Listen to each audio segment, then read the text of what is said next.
ಧ್ವನಿತು. ಚಿನ್ನಸ್ವಾಮಿ ಗಾಳಿ ಕೂಡ ಹೆಸರು ಹಾಡುವ ಹೊತ್ತು ಇದು. ವಿರಾಟ್ ಬ್ಯಾಟ್ ಎತ್ತಿದರೆ ಮೈದಾನವೇ ನಡುಗುವುದು.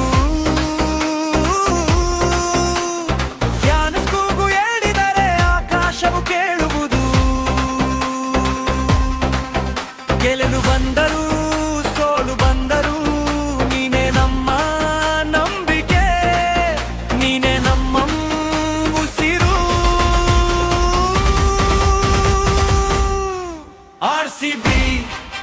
RCB ನಮ್ಮ ಜೀವ.